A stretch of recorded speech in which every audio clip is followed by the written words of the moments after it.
Hello guys, কেমন আছো সবাই? আমি তো খুব ভালো আছি। তো আজকে হচ্ছে শুক্রবার, এখন বাজে প্রায় 7টা। তো আজকে একটা অন্নপ্রাশন বাড়িতে নিমন্ত্রণ আছে, তো সেখানেই যাব। দেখো আমি রেডি হয়ে বেরিয়ে চলে এসেছি। তো আমাকে কেমন লাগছে জানিও। আর এখানে এসে আমি পুরো হাঁ হয়ে গেছি। দেখো প্যান্ডেলটা, মানে প্রথমের গেটটা এতটাই সুন্দর সাজিয়েছে, আর প্যান্ডেলটা দেখলে তো তোমরাও হাঁ হয়ে যাবে। শুধু দেখতে থাকো কত সুন্দর বানিয়েছে।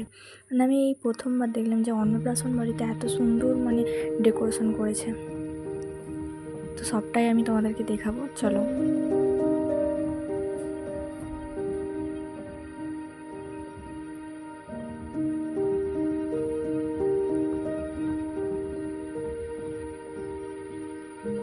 তো এখানে দেখো কত সুন্দর গণপতি বাপ্পাকে বসিয়ে রেখেছে, খুব সুন্দর লাগছে, কিন্তু ডেকোরেশনটা খুব সুন্দর করেছে। তো সেদিকে দেখো কত স্টল বসেছে, মোট 5টা না 6টা স্টল বসেছিল। তাদের শিক কাবাব বসেছিল, আইসক্রিম, ফুচকা বা আরও কিছু, মানে অত কিছু খাইনি আমি, তাই বলতে পারছি না যে কত কিছু, কিন্তু মেনু কার্ডে দেওয়া ছিল যে 5টা 6টার মতো স্টলে বসেছে। তো এখন আমি যাব ওই পুচকির কাছে। চলো পুচকির কাছে।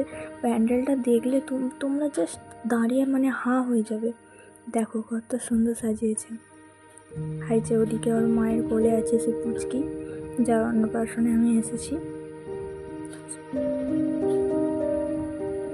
এই দেখো উপরে ডেকোরেশনটা খালি দেখো কত সুন্দর হয়েছে।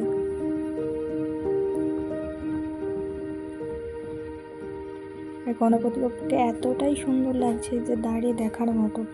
আর এদিকে আমি এসেছি শিক কাবাব খেতে। এখানে আমি শিক কাবাব খাচ্ছি, একটু আইসক্রিম খেয়ে নিলাম। আইসক্রিম খেয়ে একটু ঘোরাঘুরি করে আবার খেতে চলে যাব। ভীষণ খিদে পেয়ে গেছে।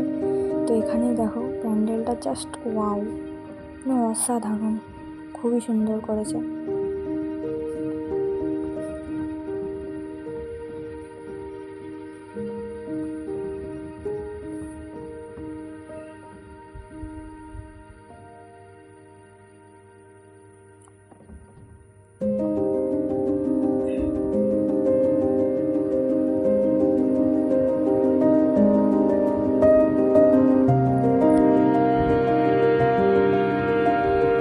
তো এখানে মেনু কার্ড দিয়ে দিয়েছে, দেখতে পাচ্ছ, যেখানে লেখা আছে স্টলে এত কিছু আছে। আর প্রথমে আমাকে পাতা দিয়ে স্যালাড, ভেজিটেবিল, সস, বেবি নান, চানা, পনির, তারপরে ভাত দিয়ে দিল।